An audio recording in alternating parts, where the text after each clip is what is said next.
Citoyens, bonjour, c'est Nixer. Et aujourd'hui, on se retrouve pour l'épisode numéro 1 du renouveau lillois, comme vous l'aurez vu dans les commentaires, les gars, dans le titre de la vidéo, pardon.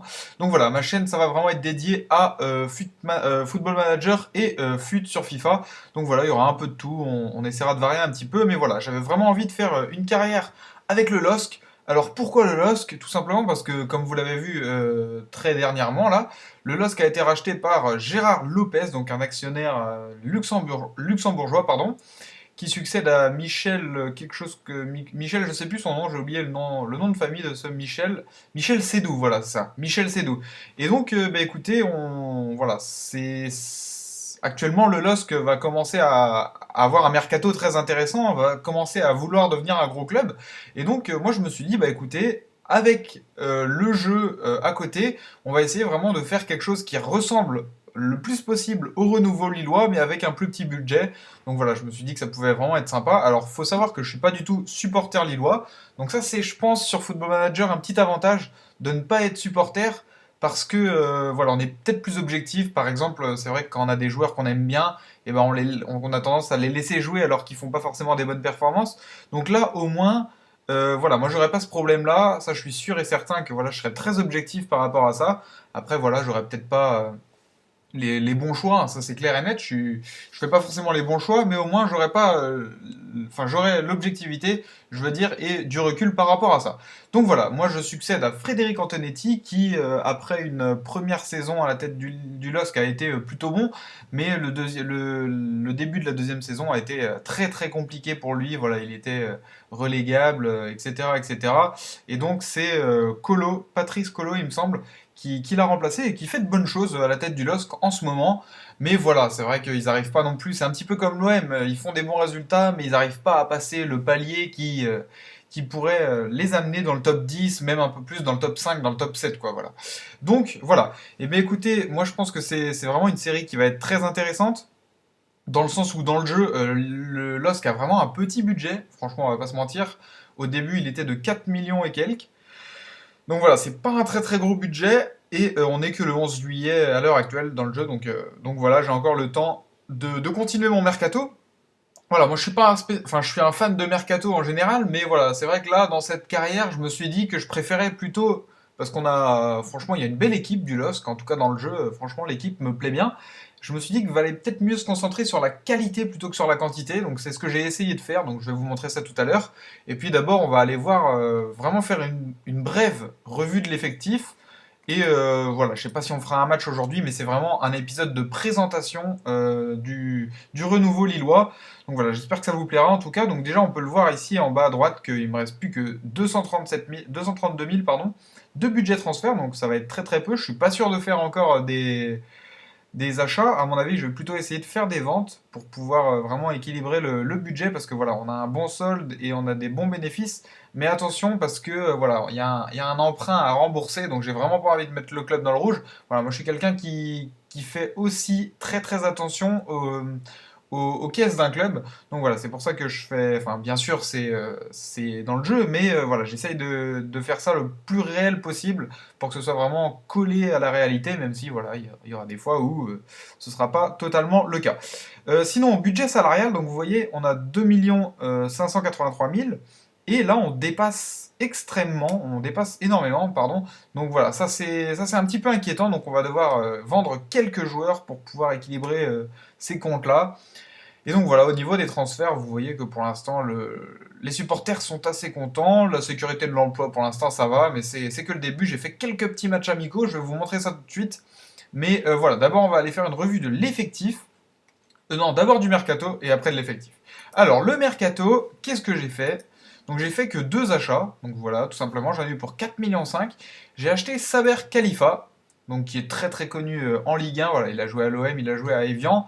Il était libre, il a joué 2 saisons au club africain, il a mis quelques petits buts, une vingtaine de buts.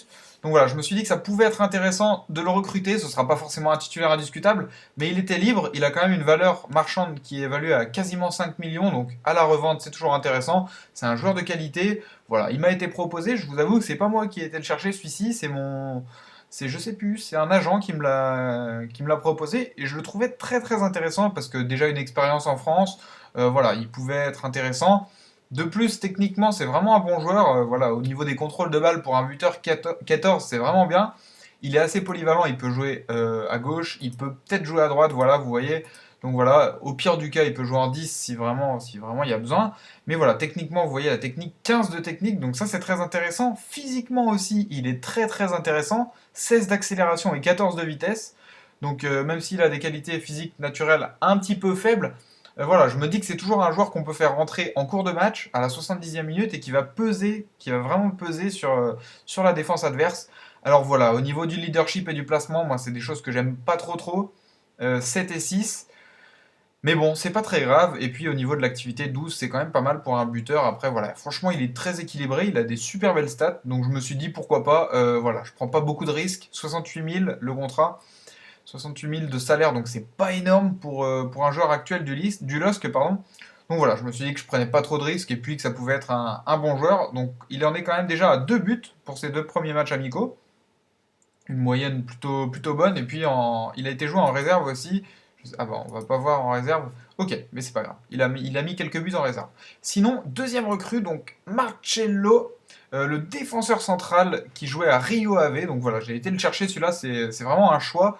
Donc j'ai vraiment passé un petit peu de temps quand même à chercher des bons joueurs. Donc voilà, ce qui m'a vraiment intéressé chez lui, donc outre son physique qui est vraiment exceptionnel, vous voyez, hein, toutes les notes sont dans le vert. Déjà, il avait un niveau actuel qui était quand même de 3 étoiles et demie, je me suis dit que ça pouvait être intéressant. Il a, autrement, techniquement, c'est quand même pas mal, parce que au niveau du contrôle de balle, 11 pour un défenseur central, c'est très bien. Il peut jouer, il a 13 de technique, donc ça c'est cool. Marquage, passe, 15, tacle, 15, tête, 13.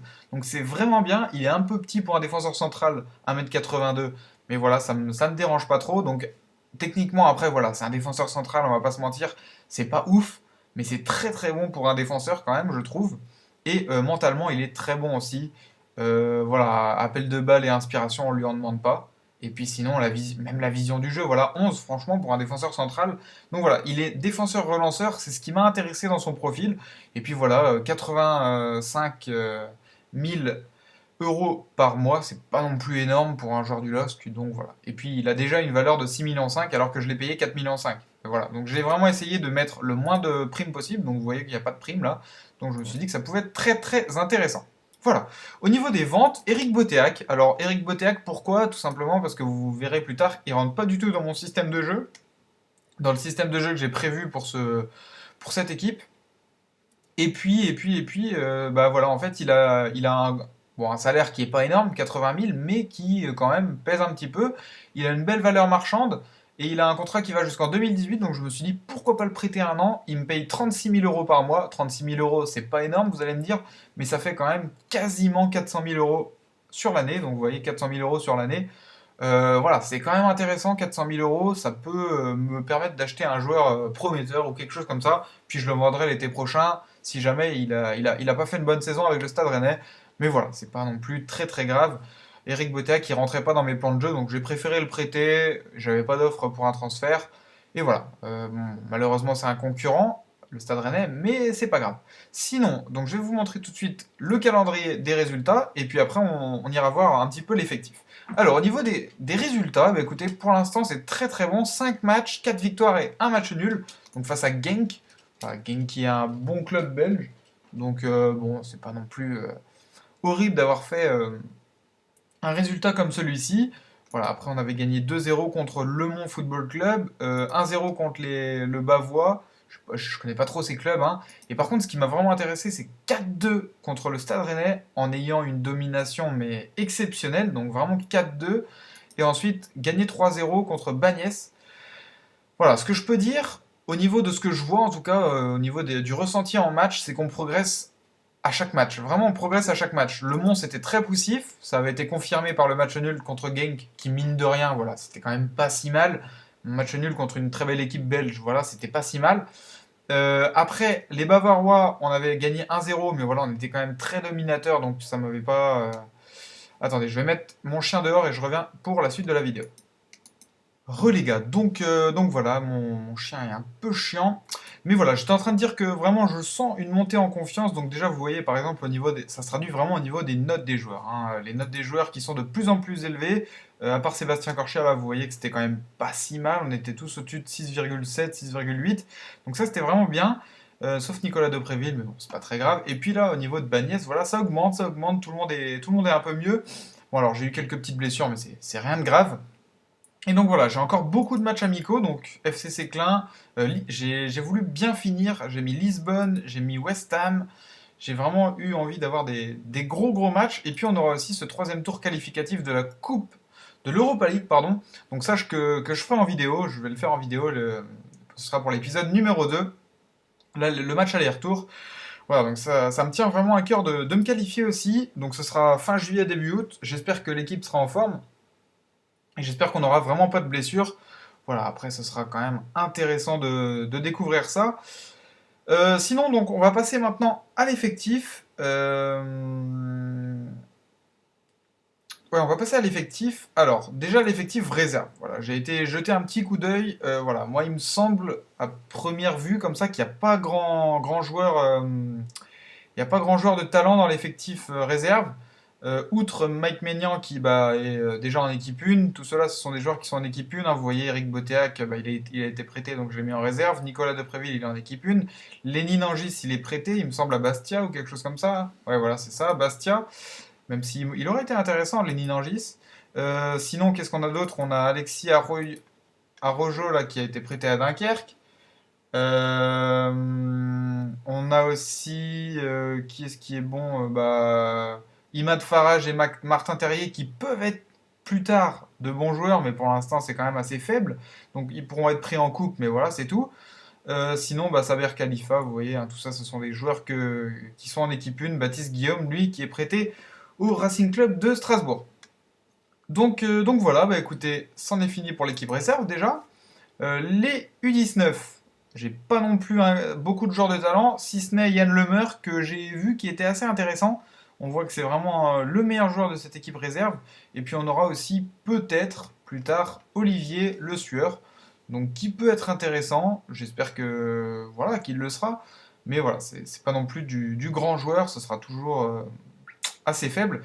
Donc voilà, bah écoutez, en tout cas, j'espère qu'ils vont bien évoluer ces joueurs, mais Yann Lemeur, pourquoi pas plus tard remplacer Vincent Enyama, après Mike Maignan bien sûr, mais voilà.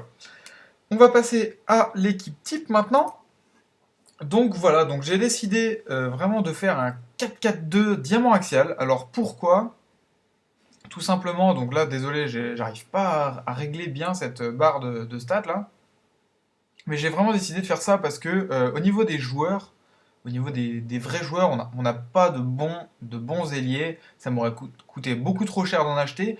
J'ai fait avec l'effectif, donc je vais chercher mon chien et je reviens pour vous parler.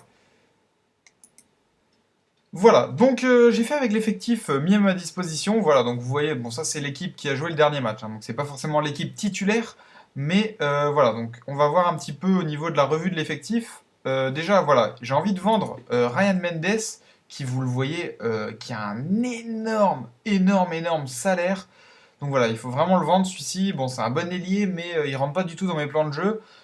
Puis outre sa vitesse qui est impressionnante, le reste c'est vraiment pas terrible. Donc j'ai envie de le vendre parce que 120 000, ça pourrait vraiment équilibrer les caisses. Et Youssouf connaît que j'ai envie de prêter ou alors peut-être d'intégrer dans l'effectif, mais voilà, il me semble un peu juste. Donc voilà, j'ai envie de le prêter cette saison. C'est pour ça qu'ils sont mis un petit peu sur la touche. Sinon, voilà, je vais compter vraiment sur cette équipe-là, plus les 11 joueurs sur le banc. Donc voilà, je vais vraiment vous montrer l'équipe type que pour l'instant je pars avec cette équipe type en tête. Donc il suffirait de remplacer Julien Palmieri ici. Ici, ce serait de mettre Rio Mavuba. Ici, Mounir Obadi, on va le laisser et je le verrai bien avec Morgan Amalfitano. Ensuite, on aurait Ronny Lopez en 10. Et ensuite, en attaque, on aurait Eder et avec en soutien, enfin en buteur, Yacine Bendia. Donc voilà, ça serait vraiment l'équipe type dans l'optique avec laquelle je pars. Après, ça va vite changer parce que déjà, on a beaucoup de matchs à venir. Et puis, voilà, je me rends compte que au final, les remplaçants sont très bons eux aussi. Donc voilà, il y aura pas de favoritisme, vraiment, ça tournera beaucoup. Alors ce qui est intéressant, c'est que derrière, pour suppléer Corchia et Palmieri, on a un Franck Beria qui peut jouer aux deux postes. Donc ça, c'est vraiment très intéressant. Franck Beria, pardon, que je mettrais devant Palmieri. Palmieri, je suis pas très très fan. Enfin, je pourrais alterner les deux, on va dire.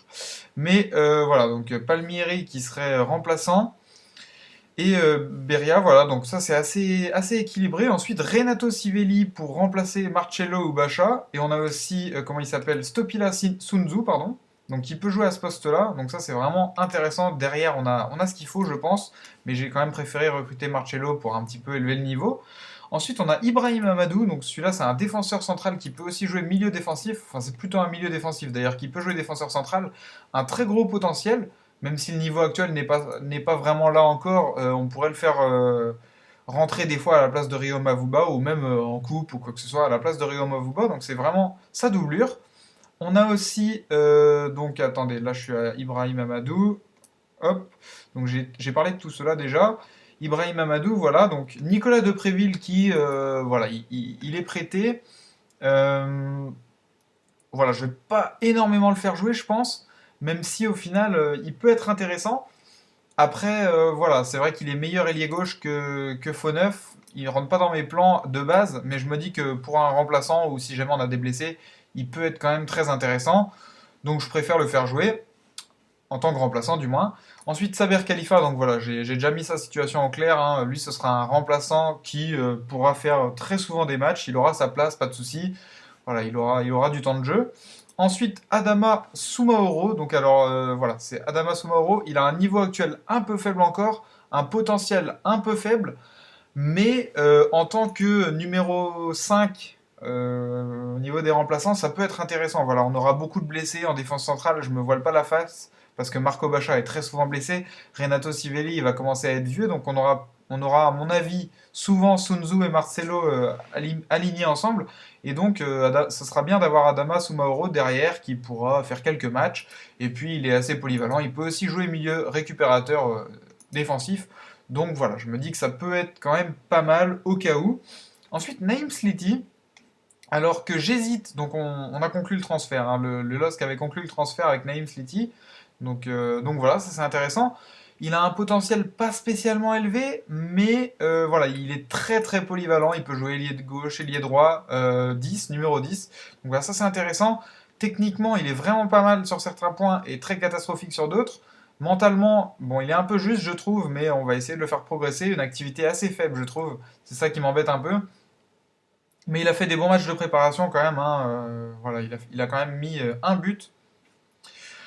Donc voilà, c'est quand même pas si mal. Et puis physiquement, bon, il est pas super grand, il est pas super physique, mais voilà, il est pas si mal non plus. Donc voilà, c'est quand même intéressant. Ensuite, on aura Junior Tallo. Alors lui qui a un potentiel assez faible, mais voilà, c'est un peu le Saber Khalifa du pauvre, on va dire, parce que Junior Tallo, mine de rien, même s'il n'a pas des stats exceptionnelles, vous voyez que déjà il paye pas de mine, il prend un très petit salaire, même moins que 40 000 euros par mois. Donc voilà, au pire, on prend pas trop de risques avec lui. Donc il est très physique, donc pour rentrer en fin de match, ce sera vraiment parfait. Il a une plutôt bonne finition. Bon, après, mentalement, c'est catastrophique. Mais voilà, je me fais pas de soucis. Je sais qu'il sera rarement titulaire, très rarement titulaire, mais il aura des chances des fois de montrer ce qu'il vaut. En Coupe de France, par exemple, si on tombe contre des plus petites équipes. Donc voilà, je me dis, il a que 23 ans, c'est pas si mal. Et si jamais on a une belle offre, ça se refusera pas non plus. Mais vous voyez que quand même, dans sa note moyenne des matchs amicaux, voilà, il fait ses matchs, il a eu 9,2 lors du dernier match. Donc voilà, quand je lui donne sa chance, il l'a saisi et ça c'est intéressant. C'est toujours bien d'avoir un joueur comme ça sur le banc. Et enfin, Younous Sankaré. Donc alors Younous Sankaré, qui est l'ancien Guingampais. Il est très très intéressant, Younous Sankaré. Le problème, c'est que j'aime bien avoir ce petit milieu technique Mounir Obadi, Morgan Amalfitano, pardon, l'ancien Lorientais. J'aime bien les deux, mais franchement, ça tournera. Sankaré, il fera autant de matchs que les deux autres. Voilà, c'est même pas ce qu'on peut qualifier de remplaçant au final. Ils seront trois titulaires pour deux postes, c'est clair et net. Donc voilà, je me fais pas de soucis non plus pour lui. Il aura beaucoup de chance vu que, franchement, physiquement, mais quel monstre physiquement, vous voyez. Au niveau du niveau actuel et du potentiel, c'était bien. Bah, au niveau, enfin, il a plus de potentiel exploitable, mais voilà, il a un bon niveau actuel. Mentalement, il a de très belles stats. Après, techniquement, c'est vrai qu'il galère un petit peu. Mais voilà, il n'a pas un gros salaire non plus. Voilà, c'est quand même pas mal. Donc je suis pas non plus très très inquiet. Voilà, il a une très belle carrière en Ligue 1. Donc voilà, il aura son temps de jeu lui aussi, même si voilà, les matchs amicaux, il a été un petit peu poussif. C'est aussi parce qu'il n'est pas, il est pas encore titulaire, donc voilà. Mais vous inquiétez pas, il aura son temps de jeu. Mike Maignan, lui aussi aura son temps de jeu parce que c'est un très bon gardien, Mike Maignan. Même si le niveau actuel n'est pas encore là, il a que 21 ans et un très gros potentiel exploitable. Donc voilà, je suis vraiment content de l'avoir au club, celui-là aussi. Et donc bah voilà, on a fini avec la revue de l'effectif. Alors ce qui serait parfait, c'est d'avoir un numéro 6 ou 8 voilà, en plus dans l'équipe. Mais bon, c'est pas très grave, il y a ce qu'il faut quand même, c'est pas mal. Donc je vous ai pas montré les titulaires, mais voilà, les titulaires vous les connaissez, hein. Il n'y a pas de souci, Ronny Lopez qui est un très bon joueur. J'espère qu'il va faire une bonne saison parce que il est prêté par la l'AS Monaco. Il me semble pas qu'il y ait d'option d'achat. Alors comment on fait pour c'est un faux contrat, il me semble. Voilà, donc il n'y a pas. Ouais, non, il n'y a pas d'option d'achat, malheureusement. Donc on va continuer à le faire jouer. On le paye pas. Si, on le paye 25 000 euros quand même. C'est pas mal. Mais voilà. On va continuer à le faire jouer. Mais voilà, si jamais il fait pas ses matchs, on n'hésitera pas à faire tourner. C'est un très bon joueur, hein. Par contre, c'est vraiment un joueur que j'aime beaucoup, mais qui en ce moment, dans la vraie vie, est un petit peu faible. Donc voilà, on va essayer de le relancer, du moins dans le jeu. Et puis au niveau du mercato, ça bougera pas au niveau dans le sens des arrivées, pardon, mais ça peut bouger en cas d'offre mirobolante pour un des joueurs qui doit être remplacé, ou alors si jamais je trouve un numéro 6 ou 8 qui correspond au jeu du LOSC et qui est pas cher du tout. Donc voilà, s'il a un salaire de moins de 40 000 euros et que il est gratuit, en gros, pourquoi pas, mais sinon franchement ça bougera pas beaucoup. En tout cas, j'espère que cette vidéo de présentation vous aura plu. On se retrouvera pour l'épisode numéro 2, donc ce sera face à un inconnu, bah pour l'instant en tout cas, au troisième tour qualificatif de la Coupe d'Europe, de la Ligue Europa. Donc ça va vraiment être intéressant parce que je pense qu'il y a moyen de se qualifier. Je suis pas sûr, mais je pense. Tout ça dépendra après des performances des joueurs, mais normalement il y a moyen. Si on continue sur cette lancée, en tout cas, pour l'instant, je suis très content du ratio des résultats et j'espère que ça va continuer ainsi. En tout cas, les gars, j'espère que cette vidéo vous aura plu. Et puis, je vous dis à bientôt. C'était Nixer, les gars. A plus, n'hésitez pas à mettre un gros pouce bleu, à vous abonner à la chaîne pour suivre la série et à continuer à me suivre. N'hésitez pas à dire non plus dans les commentaires si jamais vous avez des bonnes idées pour l'équipe. A plus, les gars. Salut tout le monde.